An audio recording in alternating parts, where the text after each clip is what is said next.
Hello, this is Shakhar Pelled, freelance translator since 1985, sharing with you some insights about the industry, the art, and the profession. And today, after my last clip that showed you an example of how MT's machine translation is entering our industry, I want to speak about the significance, or maybe the global significance of TM. Because in a way, there is a niche that TM can work, where in fact, you don't really need a very good translation. So like, if you're willing to settle for a machine translation, for example, when I go abroad in countries that I don't speak the language of. For example, I spent a lot of time in Bulgaria. My Bulgarian is atrocious. And often when I want to do something more complex, talk to, order some product, or talk to, for example, I had recently to talk to a shop about my audio, my microphone, everything, the equipment I use for making these videos. So I use Google Translate a lot. And no problem, we understand each other. A little gesticulation, a little Google Translate, it's fine. So in a way, the machine translation in certain situations is okay.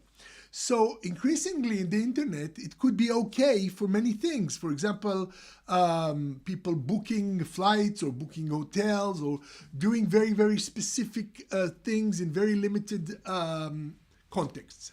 And then using a post editor could be a notch up from the very low level achieved by the machine translation.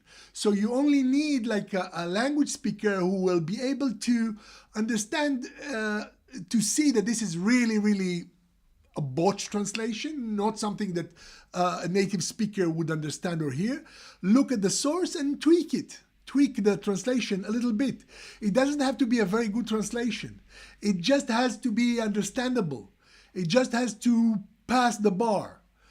So in fact, we can say that machine translation is coming in to the market and widening the market, the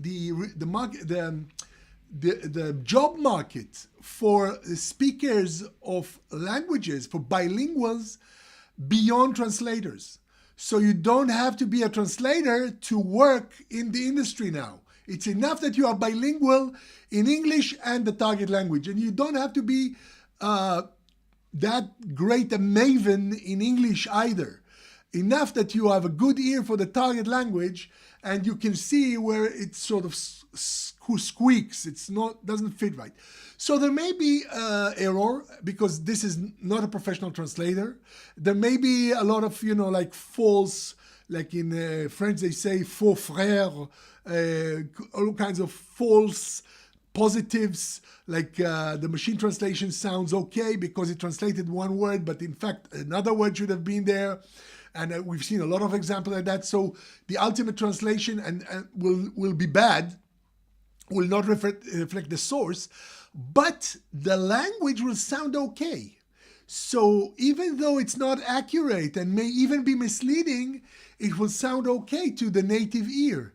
So this is a place where machine translation can be increasingly used and is increasingly used, and it's expanding the market from translation to bilingual speakers, even though they are not translators.